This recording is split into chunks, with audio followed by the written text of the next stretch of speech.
This is Vegeta8259, and there were a few things that I kind of forgot to go over on my Double O Riser review, so I figured I'd just kind of do an update to this review, kind of like I did with my Gundam 2.0 and the Zaku 2.0. I mean, nothing really serious. Well, for example, let's start. I forgot to mention that it does come with a little connector here that lets you connect the GN swords end to end. So he can hold them like that and just kind of tear up stuff. Let's see what else. Oh yeah.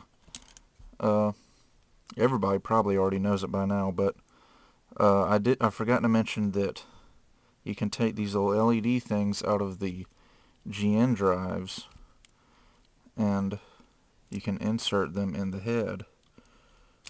Just carefully remove that. And you see there's a big cavity down there. And actually it's probably easier just to put it in the yellow part.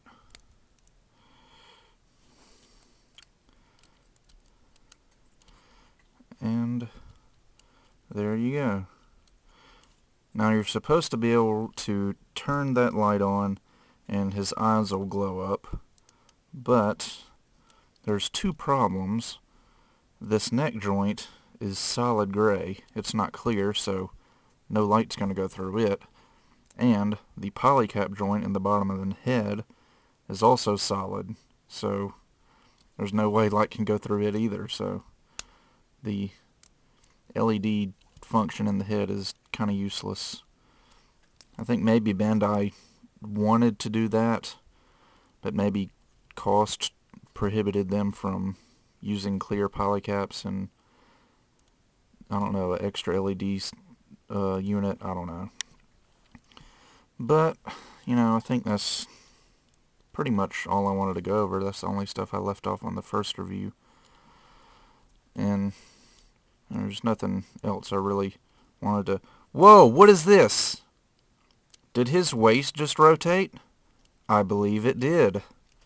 Yes, I cured the Double O of his waist rotation, or lack thereof. And I will show you how I did it. It's actually a very quick and pretty good little modification. It worked out really well. I was pleased how easy it went. I guess I'll just get right into the how-to. Anyway, now if you have a Double O, or if you've seen any of the reviews for one, you know that there is no waist rotation. This bottom of the torso and the waist part are just one solid piece, or actually two halves that are put together. So what I did, I'll take some of this armor off to give you a better view. What I did was I just took my trusty razor saw. I can't even remember where I got it, but I've seen them at like hobby stores. You can get them. It's very, very sharp. You're going to have to be careful with it. But I just sawed the waist in half right where the torso meets the hips. And that opened up a big cavity in the bottom of each piece.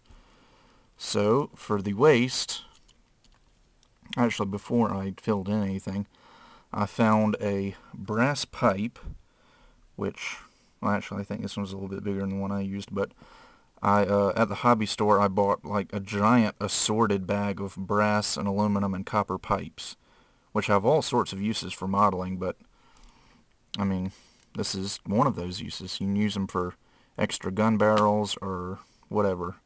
They also make really nice pegs. And then I dug into my giant Ziploc bag full of extra polycaps and found a polycap that just happens to be the perfect fit for the pipe. And I went about inserting those. For the pipe, I just drilled a hole up inside the torso. There's like a big connector piece that's in the way. So I just drilled a hole the same size as the pipe in there, super glued it in, and then filled in around it with epoxy putty. Now I just use regular Minutemen plumber's putty, which you can get at the hardware store or department store or anywhere. Or if you want, you can use epoxy putty meant specifically for modeling. I prefer to use the cheap stuff. But I put that in there. I let it cure overnight, but I think it will cure in like an hour or so. And then I did the same thing for the polycap. I put a lot of epoxy putty down on the bottom, then put the polycap in, and then put more epoxy putty around it just to really hold it in place. Now I sanded it off, made it nice and smooth, and after it cured overnight, it's pretty solid. The way I went about cutting this brass pipe, by the way, was with a hacksaw, which I don't have it with me right now, but like this razor saw I showed you earlier, that's not going to cut it. The brass pipe will just tear this thing to bits. It was my dad's hacksaw actually, but that's pretty much the only thing that's going to cut through a brass pipe. Anyway, except for the time it took for the epoxy to cure, this operation only took about an hour, so it was really quick and easy. And it works out really well. I would definitely recommend using a thicker brass pipe. I mean, not thicker than this, but don't use like a little skinny one. This is, I think, about 1 centimeter in diameter. I wouldn't recommend using one much thinner than that because I don't know if it's going to be able to bear the weight of the O-riser. O-riser. Anyway, let's get some of this armor back on, and I'll show you that using a sufficiently thick pipe or rod, either one, will let you support the O-riser's weight with no problem at all.